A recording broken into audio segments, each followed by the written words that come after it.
Welcome into this week's edition of the Triumph Spotlight. Today's guest is the one and only Bhayshul Tuten. Out of Paulsboro, New Jersey, Tuten joined Virginia Tech football this past season after earning FCS All-American honors at North Carolina A&T. As a starting running back in 2023 for Virginia Tech, Tuten helped lead the Hokies to a 7-win season after a team-leading 10 touchdowns throughout the year on the ground, 2 of which coming in their marquee victory, a Military Bowl victory win over Tulane at the end of a great campaign. Bhayshul Tuten joins us next on this week's edition of the Triumph Spotlight.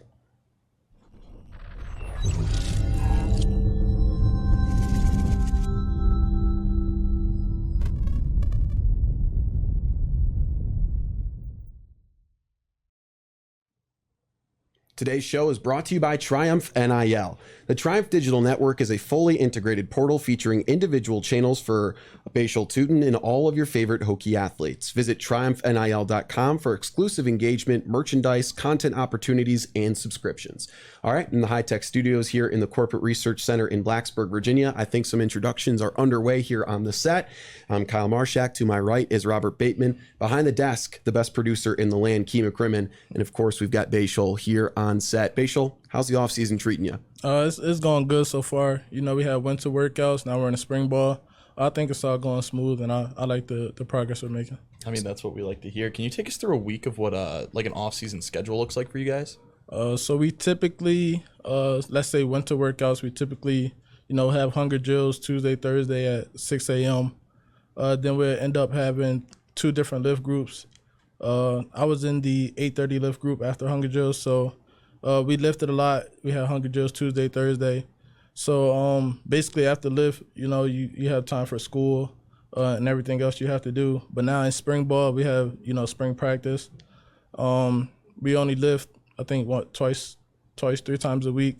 We do a lot more stretching. So our days will really be done by at least 12 o'clock. So we still have time to do, schoolwork and our daily lives. So take us through those hunger drills. For those who don't know, what does that look like?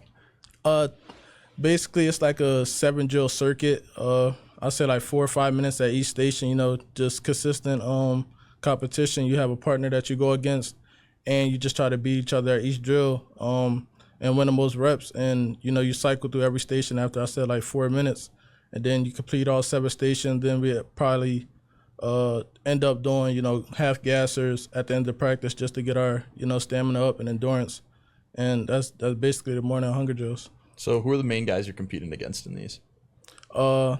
They normally do matchups by position. Mm-hmm.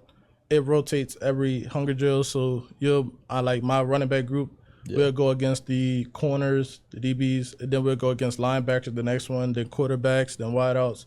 So it kind of rotates every one. So every hunger drill you go against a different opponent.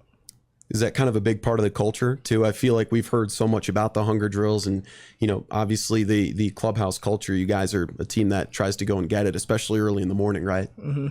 It definitely helps. It plays a huge part.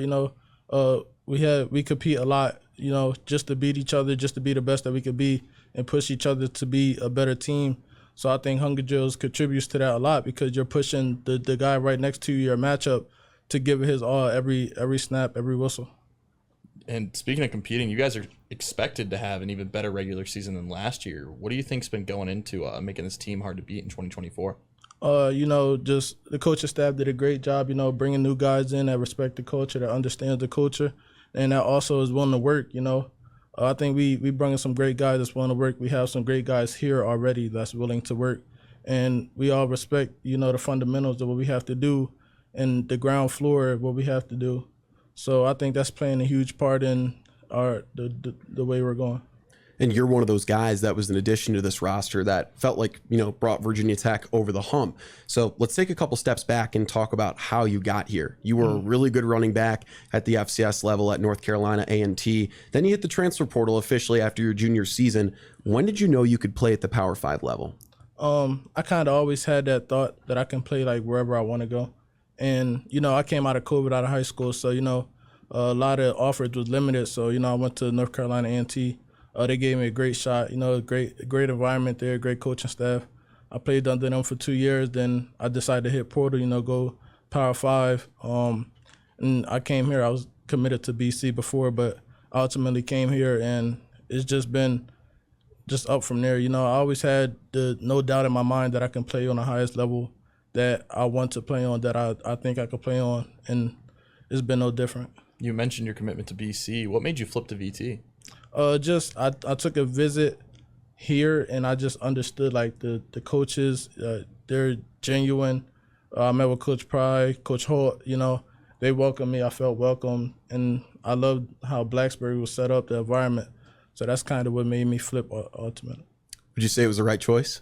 Yeah, definitely. Yeah. You like the rural life a little bit better than maybe the city life? Was that a part of it? Yeah, I think it's more because I'm more of a relaxed guy. So, you know, inner city is kind of, you know, busy, cars, traffic. I think out here is better because it's more spaced out, and, you know, you have more time to chill. I would like say. that. Well, last year, I mean, you had a heck of a season. And I really want to ask, take me through, you're playing UVA, right? And you get this kickoff. You run to, you get the hole. You're at the 30-yard line. You're already celebrating because you know there's a bunch of green ahead of you. You run straight through the end zone and into the fans. I mean, what's going through your mind there? I was just pumped, you know. As I'm putting my hand up, running past the 30, I was just like, hey, I know a touchdown before that, the ref told me, yeah, don't do it again or whatever. He gave me a warning. But, I mean, when I looked at the fans and them jumping up, cheering, I'm like, why not? Like, it was just a memory that I wanted to create, and that was it. So where does that rank in your memories all time as a college football player? It's definitely first. Okay. It's first in our minds for sure, too. Yeah, definitely first. But you had another kickoff return against Florida State. So this is obviously a position that you like. Were you a big kickoff returner with North Carolina A&T as well? I was my freshman year. I was back deep.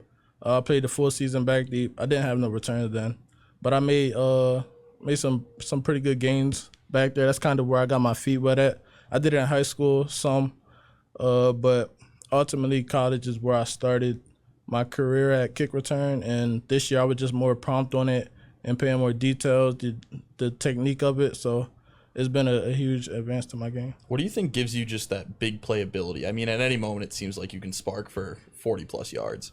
To be honest, I'm not sure. I know we set practice goals for me, just being able to break long runs and my body not break down and stuff like that.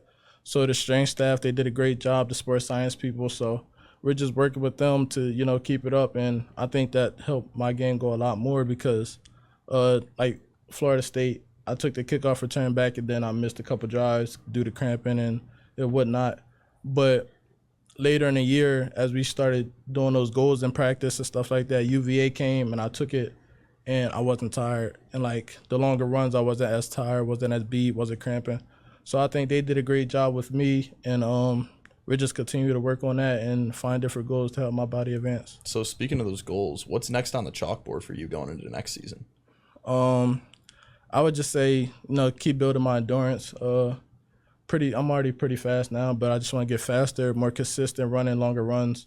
You know, form running, like just endurance. Need to get in better shape, I think, and that's my main focus. So you mentioned the work with the sports science people, obviously making your body right for the speed that you carry. But I think a lot of what there is to be said about speed is that it can be a God-given gift from time to time, right? Yeah. Are there other athletes in the family that you think passed down the genes like this? My mother was a 110 hurdler.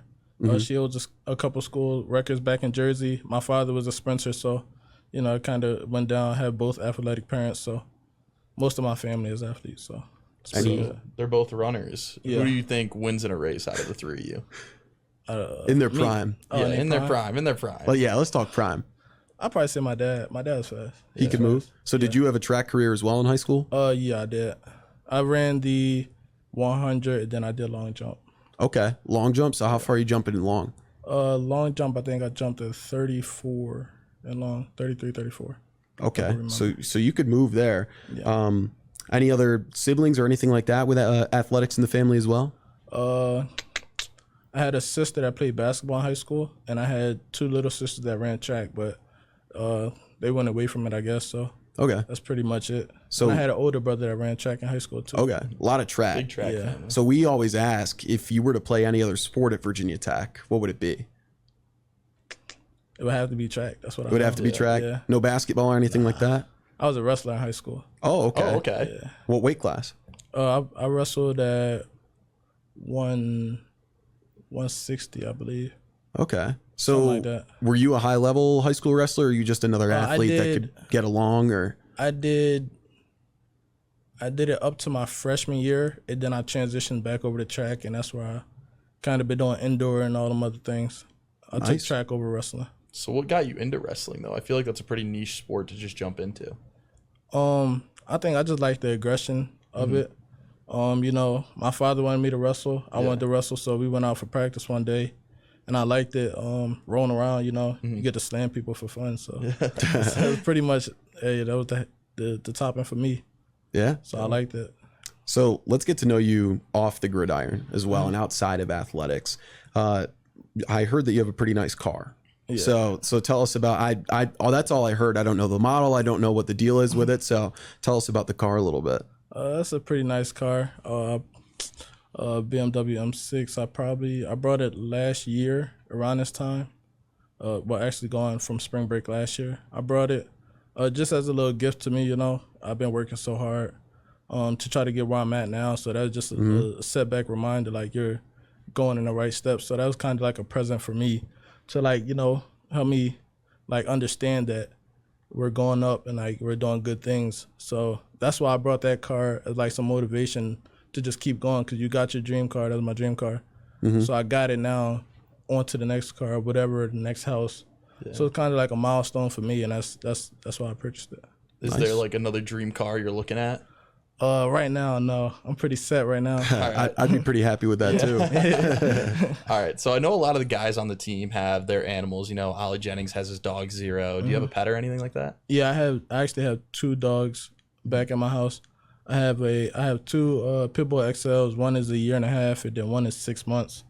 My oldest is a girl. Then I have a male that I purchased a couple months ago. There you go. So a lot of my time, like off of football, out of school, is like, you know, invested in them, like walking them, playing around with them. So that's kind of where, you know, how people do. They go on drive, the release, like whatever.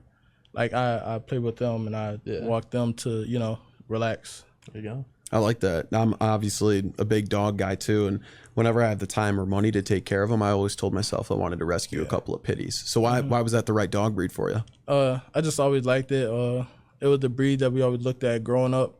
My dad's he's a huge dog person, so we had pits, and then we had like XL pits, and we had this one XL pit. He was like huge, and like after we had him, I'm like, yeah, that's like, I want a huge pit bull, and that's what I got. Yeah. So what other hobbies do you keep yourself busy with off the gridiron? Like I said, I walk them, I take care of them. Anything with my cars, washing, cleaning, doing whatever. I play the game a lot. What else? I just be relaxing, watching TV or watching YouTube. It don't matter. There you go. Any go-to shows or creators you tune into? Tech Sideline fan? I watch Kai Cenat a lot Okay. on YouTube, so that's pretty where I watch their streams. I watch a lot of Call of Duty on. I know it's probably corny. You're not playing the game, but you're watching the game. But that's what I do. I watch Tim the Tap Man a lot. Just him playing Call of Duty, and I be relaxing. There you go. That guy's from our hometown. Yeah. We're both from upstate New York, so that's a weird one for sure. All right, so we talked about who you are off the gridiron, but your time in Blacksburg obviously has been empowered by Triumph a lot. How have they done that for you? You know, they just always supported me, you know. Like I said, if I have any issues, Ms. Roberts, she does a great job. Mitch does a great job. And then, you know, just being able to do like things like this that I wasn't used to, you know, doing interviews and all that. I'm actually loving that experience, and I'm glad that they supply me with that idea. And one of the last questions we like to always ask the guys before they leave: what do you want your mark to be when you leave Blacksburg? Just as a great football player, but as a great dude overall. You know, one that gives back to the community, care about the fan base, the community, and just want to leave a great footprint when I leave here. You know, let it be this year, next year, years after. Just always look back on Bhayshul Tuten being a great overall dude that will help no matter what. Yeah, I think you're well on your way for doing that. So, Bhayshul, we appreciate you. You've got that spring game coming up. What are you looking forward to in that contest? Just seeing improvements by the whole team. You know, just to make a mark and, you know, show us where we're at, what we need to work on. Let that be a great learning tool to, watch film on, and just ultimately have a great competitive game, with teammates, and just having a fun with them and the fans out. It's going to be nice out. So overall, great experience. Yeah, we're looking forward to it. And of course, you've got Vanderbilt August 31st. But for those fans, of course, tuning in, make sure to be there for Lane Stadium's a little bit of an opener early on. April 13th is the spring game. But for now, Bhayshul Tuten, thank you very much for joining us. Thank you. We've got Robert Bateman to my right. Behind the desk is Key McCrimmon. I'm Kyle Marshak. Of course, Bhayshul Tuten on set today. We'll see you guys next week for another edition of the Triumph Spotlight.